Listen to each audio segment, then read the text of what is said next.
Le président américain Donald Trump a menacé d'anéantir l'Iran si Téhéran tentait de l'assassiner. Cette menace intervient après les funérailles de l'ayatollah Ali Khamenei, au cours desquelles des participants ont brandi des pancartes appelant à la mort de Donald Trump et du Premier ministre israélien Benjamin Netanyahou.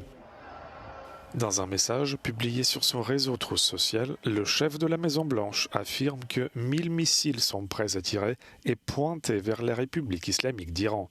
Et des milliers d'autres suivront si le gouvernement iranien met à exécution sa menace. Fin de citation. Il ajoute avoir donné des instructions aux forces américaines pour mener des frappes pendant 1 an, avec une possible prolongation.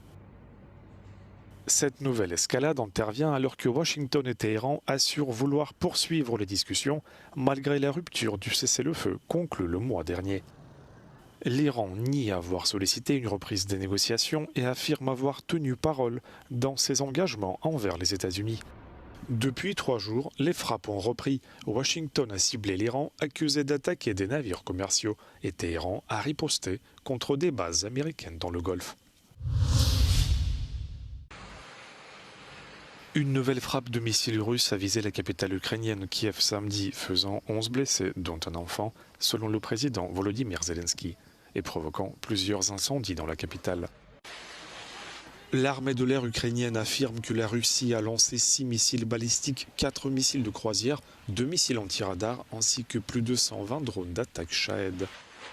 Cette nouvelle attaque intervient une semaine après une vaste campagne de frappe russe qui avait fait au moins 30 victimes à Kiev. Le maire Vitali Klitschko l'avait alors qualifié d'attaque la plus massive menée par Moscou contre la capitale ukrainienne. L'Europe a besoin d'un actif sûr pour inciter le reste du monde à prêter de l'argent à la zone euro. C'est l'opinion exprimée au micro d'Euronews par le ministre français de l'économie Roland Lescure, avant les discussions avec ses homologues de l'UE à Bruxelles. Les économies européennes ont fait preuve d'une bonne résilience durant la guerre au Moyen-Orient. Mais Roland Lescure estime qu'une reprise est désormais nécessaire. We are not exposed directly to the crisis in the sense that there was no volume issue. We still got oil, we still got gas, we still got fertilizers. But the fact that some of the oil that was flowing is not flowing anymore to Asia has risen the prices. And obviously this has had an impact on our consumers. You know, the oil tanks have been more expensive to fill.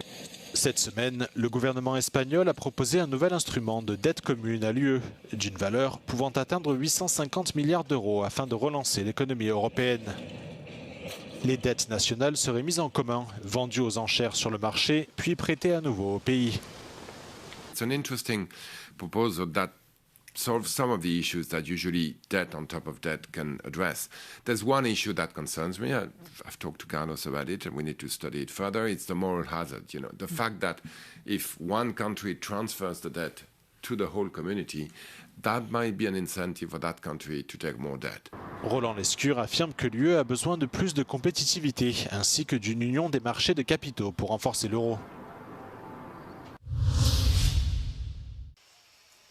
Facebook et Instagram rendraient-ils leurs utilisateurs accros? C'est ce qu'affirme la Commission européenne qui demande à Meta de modifier certaines fonctions de ses réseaux sociaux.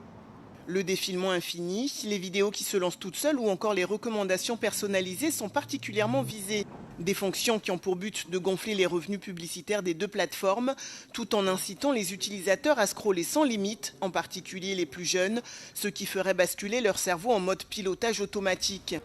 Pour Bruxelles, qui s'inquiète notamment des risques sur la santé, ces pratiques ne respecteraient pas les nouvelles règles qui encadrent les grandes plateformes numériques. La Commission européenne estime que le contrôle parental intégré à Facebook et Instagram, ainsi que les réglages pour limiter le temps d'écran aux ados ne seraient pas suffisants. Pour l'instant, Meta n'est pas encore sanctionné. Le groupe a la possibilité de répondre aux injonctions préliminaires de Bruxelles et de changer ses applications.